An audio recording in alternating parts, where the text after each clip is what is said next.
కవితక్క కొత్త పార్టీ పేరు ఇదట అదట, ఈ పేరు పెడితే ఎట్లుంటుందని ఆలోచన చేస్తుందట, ఆ పేరు పెడితే ఎట్లుంటుందని అందరినీ అడుగుతుందట అని తేపకో పుకారు రాష్ట్రంలో. కొన్నొద్దులు వాళ్ళ బాపు పార్టీ పాత పేరు టీఆర్ఎస్ అని పెడతదట అని కూడా అనుకుర్రు చాలా మంది. ఎవ్వలని అనుకున్నా, ఎన్ని పుకార్లు లేపినా కొత్తగా పెట్టేటి పార్టీ పేరేంది, పార్టీ జెండా ఏంది, కొత్త పార్టీ పేరు ఎప్పుడు బయట పెట్టాలనేది అంతా ఫిక్స్ అయ్యే ఉంది కవితక్క. కొత్త పార్టీ పెట్టుడే తెలంగాణ రాజకీయాలలో చక్రం తిప్పుడే అన్నట్టు తయారైతుంది కవితక్క. చూడరే, ఫ్లెక్సీలు బ్యానర్లు ఘనంగా కట్టిండ్రు, ఎండగొట్టకుండా తెల్లటి జామియానాలు వేసిండ్రు, స్వాగత తోరణాలు కటౌట్లు, అబ్బో దుమ్ము లేపేటట్టే ఉండ్రు. శనివారం మీటింగు మేడ్చల్ జిల్లా మునీరాబాద్లో ఉన్న ఓ పెద్ద ఫంక్షన్ హాల్లో పెట్టుకుండ్రు మీటింగు. బిఆర్ అంబేద్కర్ సారు, పూలే, జయశంకర్ సార్ల విగ్రహాలు పెడుతుండ్రు. అమరవీరుల స్తూపం కాడ నివాళులు తెలిపి మీటింగ్ కాడికి పోతుందట కవితక్క. ఏం తక్క 40 నుంచి 50 వేల మంది దాకా పబ్లిక్ వస్తారన్నట్టు అంచనా వేసిండ్రు. అందుకు తగ్గట్టే తిండి సవలతి చేస్తుండ్రట. చూడర్రి, వంటలు వండనికే పెద్ద పెద్ద ఆండాలే తెప్పించిండ్రు. అట్లనే 50 ఎకరాలలో పార్కింగ్ సవలతి చేసిండ్రట. 35 LED స్క్రీన్లు పెడుతుండ్రట. ఇక కవితక్క పార్టీ పేరు ఏంటిది అనే దాని మీద ఇప్పటికే తీరొక్క పేర్లు వినిపించినాయి. సర్వోదయ తెలంగాణ పార్టీ STP అని కొంతమంది, తెలంగాణ ప్రజా జాగృతి పార్టీ TPJP అని కొంతమంది, తెలంగాణ ప్రజా వికాస్ సమితి TPVS అని ఇంతమంది, తెలంగాణ జాగృతి పార్టీ TJP అని ఇంతమంది మాట్లాడుకుంటారు. అయితే అసలు పేరేంటిది అనేది శనివారం కవితక్క నోటేంటనే వినాలే. ఇంకో ముచ్చటేంటిదంటే కవితక్క పార్టీ గుర్తు ధర్మగంట అంటుండ్రు. ఏమైనా తెలంగాణలో మళ్ళీ కొత్త పార్టీ పుడుతుంది. వచ్చే ఎలక్షన్ల నాటికి బందోబస్తుగా తయారైతాం, బరిలో నిలబడతాం అన్నట్టు ఇప్పటికే చెప్పింది కవితక్క. అన్నిటికి మించి శనివారం మీటింగులో ఏమేం ముచ్చట్లు చెప్తుందో చూడాలి మరిగా.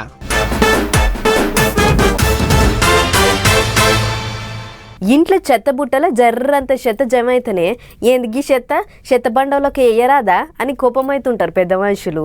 ఇల్లు నీట్గా పెట్టుకోవాలి అని క్లాస్ వీక్తుంటారు. మరిగా అసొంటిది ఊర్లలో ఉండే చెత్త మొత్తం తీసుకుపోయి ఒక కాడ కుప్పబోసే డంపింగ్ యార్డ్ల పరిస్థితి ఎట్లుంటుంది చెప్పుర్రి.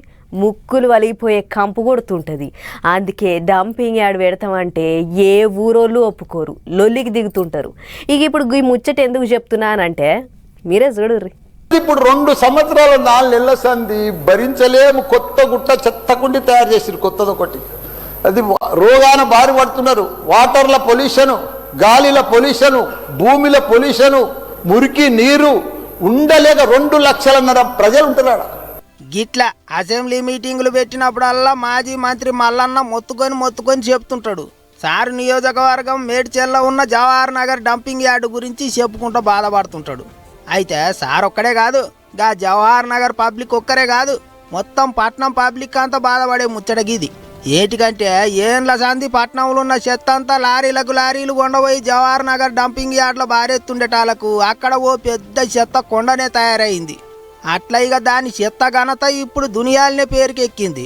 అసలు ముచ్చట ఏంటిదంటే అమెరికాలో ఉన్న కాలిఫోర్నియా యూనివర్సిటీ వాళ్ళు దునియాల మీథేన్ వాయువు ఎక్కడ ఎక్కువ విడుదలవుతుందని శాటిలైట్తో సర్వే చేస్తే దాంట్లో మన జవహర్ నగర్ డంపింగ్ యార్డు 4వ జాగాలో నిలిచిందట.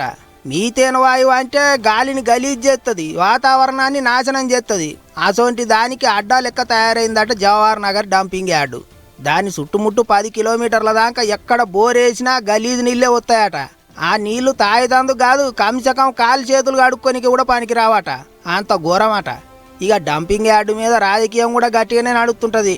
చెయ్యి పార్టీ వాళ్ళ ఆయాంలోనే పర్మిషన్లు ఇచ్చిండ్రని కారు పార్టీ వాళ్ళు, లేదు కారు పార్టీ వాళ్ళు కరెంటు తయారు చేసే కేంద్రం పెట్టిండ్రు, దాంతోనే గాలి గలీజ్ అవుతుందని చెయ్యి పార్టీ వాళ్ళు ఒకళ్ళ మీద ఒకళ్ళు దుబ్బెత్తి పోసుకుంటుంటారు. ఎవరు చేసినా ఏం చేసినా నడమ ఆగమవుతుంది మాత్రం public. Jawahar Nagar dumping yard ముచ్చట అమెరికా యూనివర్సిటీ దాకా పోయిందంటే దాంతో ఎంత ఆపతున్నదో సమజవుతున్నది. ఇప్పటికైనా ఏదో ఒక ఎగురం చేయాలి, జవహర్ నగర్ డంపింగ్ యార్డు కాడ కాలుష్యం తగ్గించే ఉపాయం చేయాలి అని మరీ కోరుతుండ్రు పబ్లిక్.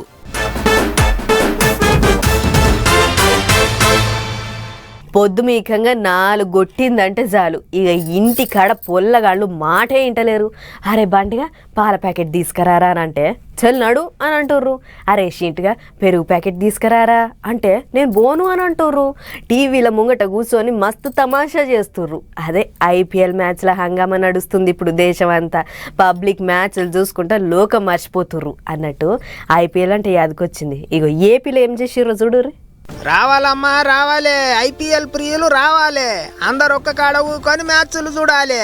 అగో ఇది ఎక్కడి ఖాతారో అనుకుంటారా? మరి అట్లుంటది మరి మనోళ్ళతోని. చదువుల మంత్రి నారా లోకేష్ సార్ అడ్డా గదే మంగళగిరి గడ్డ మీద ఐపీఎల్ అభిమానుల కొరకు గీ ఐపీఎల్ ఫ్యాన్ పార్క్ పెట్టిండ్రు. క్రికెట్ ప్రియుల కొరకు మంత్రి లోకేష్ సారే దగ్గరుండి పెట్టించిండట గీ ఐపీఎల్ ఫ్యాన్ పార్కు. మంగళగిరి పట్టణంలో టిడ్కో ఇండ్లు ఉన్నాయి కదా, ఆగు అక్కడున్న పార్కులనే చేసిండ్రు గీ గురం.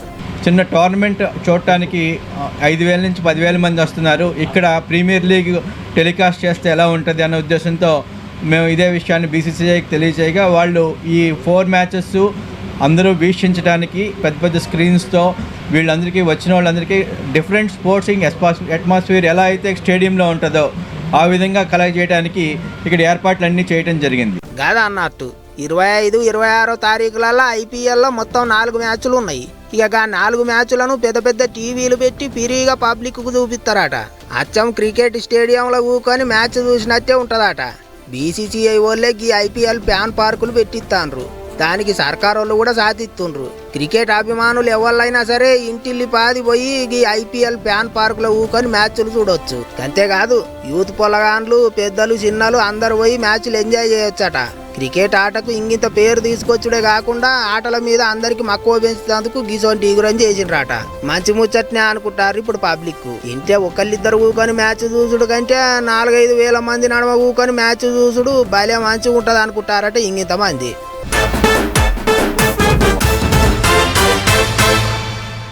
ఏం ఎండలరా నాయన, పట్నంలో దంచి ధన్యాలు బుక్కిస్తుండు సూరన్న. గీ ఎండలకు బండి వేసుకొని ఎడబోతాంరా నాయన. బండి ఆడబెట్టి ఎండలు తగ్గిందాక మెట్రోకు పోయింది నయ్యం. బండి వేసుకొని పోతే ఒక నుంచి ట్రాఫిక్ తిప్పలా, మీదికెంచి ఎండసేగ. మెట్రో అయితే మంచిగా ఏసీలో కూర్చొని తాగు చేరొచ్చు అని అనుకుంటున్నాలే కావచ్చు. గీ ఎండలకు తిప్పల పడలేక పట్నం పబ్లిక్ అంత మంచినే ఉంది, కానీ ఇంతకు వార్తేంది అని అంటారా? ఇక నానబెట్టరు కూడా చూడుర్రి. రైట్, ఇప్పుడు పట్నం మెట్రో రైలు సర్కారుల చేతికి వస్తుంది. అగో అదేంది ఇన్నొద్దులు లేదా అంటే లేదు, మరి ఎల్లంటి అనేటి కంపెనీలు నడిపిస్తున్నారు ఇన్నేళ్ల సంది. ఇగిన్ని రూట్లలో పట్టాలు వర్షాలే పట్నం అంతా బండి తిప్పాలని గవర్నమెంట్ వాళ్ళు ఆలోచన చేస్తుంటే లేలే ఇది తిప్పుడే మాతోనైతే లేదు, పట్నం అంతా తిప్పుడు అంటే కష్టమవుతుందని ఆయనతో చేతుల మీదకి లేపిల్లాట. అచ్చా అయితే ఆయనతో మేమే తోలుకుంటాం తీయాలని సర్కారు వాళ్ళు తీసుకుంటున్నారు అన్నట్టు. ఇప్పుడు మళ్ళీ ఎప్పుడో కాదుల్లో ఈ నెల 30వ తారీఖు వరకు మొత్తం సర్కారుల చేతికి వస్తుందట కూడా. అంటే మే 1వ తారీఖు హైదరాబాద్ పట్టణంలో మెట్రో రైళ్లను నడిపేటి బాధ్యతను తెలంగాణ గవర్నమెంట్ తీసుకుంటుంది అన్నట్టు.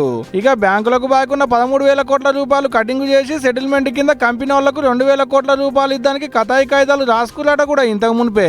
90% కంపెనీ వాళ్ళు 10% సర్కారుల పొత్తుతోని పట్నంలోకి మెట్రో రైళ్లు తిరగబట్టి ఏం తక్కువ 9 ఏళ్లకు మీదనే అవుతుంది. ఎల్బీ నగర్ కెంచి మియాపూర్, నాగోల్ కెంచి రాయదుర్గం, జేపీఎస్ కెంచి ఎంజీపీఎస్ 3 రూట్లలో దినం 69 కిలోమీటర్ల పొడుగుతా మెట్రో బండ్లు తిరుగుతుంటే ఎంత లేదన్నా రోజుకు 5 లక్షల మందికి మీదనే తిరుగుతున్నారు మెట్రో బండ్లెక్కి. ఇక ఇప్పుడు ఎండలోటి దంచి కొడుతున్నాయి కాబట్టి మెట్రోలెక్కి తిరిగేటోళ్ళు ఇగింత పెరిగినాలే కావచ్చు. టికెట్ల రేట్లు పెంచిలు, లోపల దుకాణాలకు కిరాయిలు వస్తూనే ఉన్నాయి, కింద పార్కింగ్ ఫీజులు, మెట్రో పిల్లర్ల మీద ప్రకటనలు. దేన్ని ముట్టుకున్నా పైసలే పైసలు. అయినా లాస్ వస్తుందని ఇన్నొద్దుల సంది మెట్రో బండ్లను నడిపించేటోళ్ళు అంటుంటే మీరు నడపలేకుంటే మేమే నడుపుతామని ఇప్పుడు గవర్నమెంట్ వాళ్ళు ఆల్చుకునే తనకు తయారైతులే అన్నట్టు. అంతా ఆల్చుకున్నాక పురాగా గవర్నమెంటే నడుపుతుందో లేకుంటే మళ్ళా కొత్తగా ఎవరికన్నా గుత్తకిస్తారో ఏమో తెలియదు, కానీ ఇప్పటికైతే సర్కారే ఆల్చుకుందానికి తయారైతుంది అన్నట్టు.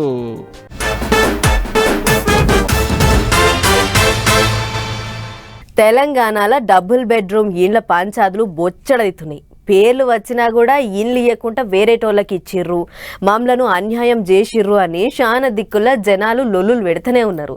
అప్పుడప్పుడు గా జౌడాలను మన పటాస్ వార్తలలో చూపిస్తూనే ఉన్నాం. ఇదంతా ఇండ్లు రానోళ్ళ ముచ్చట. అయితే రానోళ్ళు రాకేడిస్తే వచ్చినోళ్ళ కథ ఇంకో తీరుగుంది. చూడురు మీరే. పాపం అని పచ్చి పులుసు పోస్తే గోడ సాటుకు పోయి ఎక్కిరించినట్లే ఉంది కదా డబుల్ బెడ్రూమ్ ఇండ్లు వచ్చిన వాళ్ళ ముచ్చట కూడా. అరే ఇప్పటికే ఇండ్లు రానోళ్ళు రాలేదని రంది పడుతుంటే వచ్చినోళ్ళు కొందరు ఆ ఇండ్లలో ఉంటున్న పాపాన పోతలేరు. ఎందుకంటే కరెంటు లేదు, నీళ్లు లేవు, మురికి కాలువ లేవు, రోడ్డు సౌలత లేదు. గినిగానం తిప్పాలంటే గీడెట్లా ఉండేదని చెప్పి ఇండ్లకు తాళాలు పెట్టిపోయి నవ్వు ఉంటారు. అట్లా పేరుకే డబుల్ బెడ్రూమ్ ఇండ్లు అయితే వచ్చినాయి, కానీ అందులో మనసులు లేక చాలా తలుపులకు తాళాలు పడ్డాయి. ఇక ఈ ముచ్చడి మీద నజరేసిన సర్కారు వాళ్ళు మీకు డబుల్ బెడ్రూమ్ ఇండ్లు వచ్చింది కానీ మీరు వాళ్ళు ఉండకుండా వేరే జాగాలు ఉంటారు, మర్యాదగా మీ ఇంట్లోకి మీరు పోయి ఉండుర్రి, లేకుంటే సర్కారు గుంజుకుంటుందని ఇప్పటికే 2 దమ్ముల లబ్ధిదారులకు నోటీసులు ఇచ్చారట. అయినా కూడా నోటీసులను దేకినోళ్ళే లేరు. ఎందుకంటే వచ్చిన ఇండ్లను ఎట్లా గుంజుకుంటారనే గుడ్డి నమ్మకం జనాలది. అందుకే ఇట్లయితే కాదని చెప్పి మూడోసారి గట్టిగా హెచ్చరిక చేసి మల్లోపాలి నోటీసులు ఇవ్వాలని చూస్తుందట. ఇక అప్పుడైనా ఇంటే మంచిది, లేకుంటే అట్లనే పెడచెను పెడితే ఖచ్చితంగా గుంజుకోవాలి, వాటిని ఇండ్లు లేని గరీబులకు వంచాలి అనేది సర్కారు వాళ్ళ ఆలోచన. ఎందుకంటే ఈ నడుమ ఇందిరమ్మ ఇండ్లకు డిమాండ్ గట్టిగా పెరుగుతుంది, కొత్త జాగాలు చూస్తే ఏడలేవు. అందుకే ఉన్న ఇండ్లనే పంచుదామన్నట్టు తాళాలు పెట్టున్న ఇండ్లను గుంజుకోవాలని చూస్తుంది అన్నట్లు. అట్లా ఇప్పటికే పట్నం చుట్టుపట్టు 90,000 ఇండ్లు ఇస్తే అందులో 40,000 మంది లబ్ధిదారులు సవలతులు లేవని చెప్పి ఇండ్లలో ఉండలేరు. చెయ్యి పార్టీ వచ్చినాక కొల్లూరు, తూముకుంట, రాంపల్లి, వనస్థలిపురం, ప్రతాప సింగారం ఇటువంటి జాగాలలో సవలతులు గట్టిగానే చేసింది. కానీ అయినా సూత ఇండ్లకు వస్తలేరు. దీంతో మూడో తాప గట్టిగా హెచ్చరించి ఈయనకుంటే ఇండ్లు వాపసు తీసుకోవాలని చూస్తుందట. మరి సూచన కదా పబ్లిక్, డబుల్ బెడ్రూమ్ ఇండ్లు వచ్చి ఆ ఇండ్లలో ఉండకుండా బయట ఉంటున్న వాళ్ళు ఇప్పటికైనా పోయి ఉండుర్రి, లేకుంటే సర్కారు గుంజుకపోతే అటెనక పొర్రు దండాలు పెట్టినా దొరకదు. మీ ఇష్టం ఇక.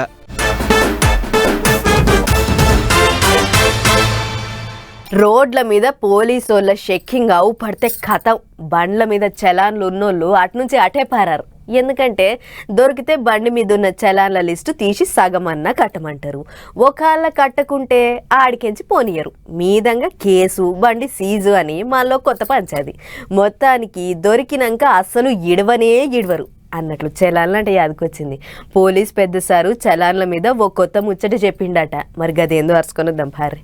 బండ్ల మీద ఎన్ని చలాన్లున్నా సరే ఈ కాంచి పట్టుబడితే రూపాయి పొల్లు పోకుండా కట్టాల్సిందే అని చెప్పుకొచ్చిండు తెలంగాణ పోలీస్ పెద్ద శివధర్ రెడ్డి సారు. ఎందుకంటే డిస్కౌంట్లు ఇస్తున్నారని చెప్పి చాలా మంది ట్రాఫిక్ రూల్స్కు తొర్ర పెడుతుర్రు. రాంగ్ సైడ్ డ్రైవింగ్, ఏడవ బస్సుకెచ్చి ఓవర్టేక్ చేసుడు, ఇట్లా రకరకాల కారణాలతో మస్తు టక్కర్లు అవుతున్నాయి. అసొంటిది చలాన్ల మీద డిస్కౌంట్ ఇచ్చుకోకపోతే ఈ టక్కర్లు మరిన్ని పెరుగుతాయి. అందుకే ఈ కాంచి వాటి మీద ఎసొంటి డిస్కౌంట్ ఉండదు అని కుల్లా చెప్పేసిండు. ఇది మామూలుగా ఏంటంటే చాలా మంది ముందు అక్కడ పోలీసులు కనిపోయి మళ్ళీ ఇక్కడి నుంచి తప్పించుకుంటారు, ఇంకా చెట్టు వెళ్ళిపోతారు. కొన్నిసార్లు ఏమో చూద్దాంలే, ఆపుతాడా చూద్దాంలే, అదే సేమ్ థింగ్ అన్నమాట. ఎవరు కాన్ఫిడెన్స్ పోలీసు కదా నా అబ్బాయి కూడా తప్పించుకుంటా అన్నట్టుగా. అంటే బండ్ల చలాల మీద డిస్కౌంట్ అన్న ముచ్చట మర్చిపోవాల్సిందే. దొరికితే సగం అన్న కట్టుకోక తప్పదు. ఇక ఇది ఇట్లుంటే 2 వారాల సంది రాష్ట్రం అంతటా అలైవ్ అనే కార్యం గట్టిగా నడిపిస్తున్నారు పోలీసులు. హెల్మెట్ ఇంకా సీట్ బెల్టులు పెట్టుకోవాలి, టక్కర్ల సంఖ్య తగ్గియాలనేదే ఈ కార్యం యొక్క ముఖ్య ఉద్దేశం. అందుకే అన్ని దిక్కుల పకడ్బందీగా అమలు చేస్తుర్రు. ఇట్లనే పట్నం తార్నాక చౌరస్తాల ఓ ప్రైవేట్ కంపెనీలు పెట్టిన హెల్మెట్ విగ్రహాన్ని ఆవిష్కరించిండు traffic joint commissioner Joel Davis sir. అందరు జమైనాక కమిషనర్ సార్ ఇంకా ఫౌండేషన్ పెద్దలు రిబ్బెన్ గదిరించి హెల్మెట్ విగ్రహానికి పరదగుంజిర్రు. అటెనక కమిషనర్ సార్ మాట్లాడుకుంటా హెల్మెట్ లేకుండా టక్కరై జీవు పోయిన వాళ్ళు బొచ్చడు మంది ఉన్నారు. కానీ నెత్తికి షిప్ప తలిగించుకుంటే టక్కర్ అయినా సరే పానాలతోని బచాయించే ఛాన్స్ ఉంది. కాబట్టి ప్రతి ఒక్కరు హెల్మెట్ పెట్టుకొని కార్ల ప్రయాణం చేస్తే సీట్ బెల్ట్ తప్పనిసరి అని చెప్పుకొచ్చుండు. ఏదేమైనా రాష్ట్రం అంతటా టక్కర్ల సంఖ్య తగ్గియాలి అని చెప్పి గట్టినే తనలాడుతున్నారు పోలీసులు.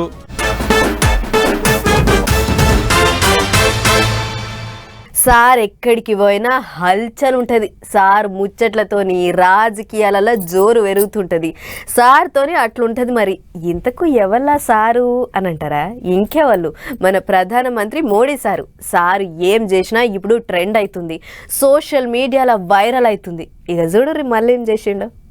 వా, ప్రధానమంత్రి మోడీ సార్ అంటే మోడీ సారే పో. ఎక్కడికి పోయినా సరే అక్కడి వాతావరణం ఎంజాయ్ చేసుట్లా సారును మించిన వాళ్ళు లేరు. అసలు ముచ్చట ఏంటంటే పశ్చిమ బెంగాల్ దిక్కు ఓట్ల ప్రచారం పోయిన ప్రధానమంత్రి ఓట్ల ముచ్చట్లు ఒడిచినాక ఇగో గిట్లా హుగ్లీ నదిలో షికారు చేసిండు. అది గిన్న తెడ్డు పడవల. ఇక చూడు రేపు పోటువలకు పోదులు ఇచ్చుకుంటా ఎట్లా పోతాడో. నది తీరం ఆ గాలిని తనివి తీర ఆస్వాదించుకుంటా మై మర్చిపోయిండు సారు. ఆడికే ఆగలే, చేతిలో ఓ కెమెరా పట్టుకొని నచ్చినట్టుని ఫోటోలు తీసిండు.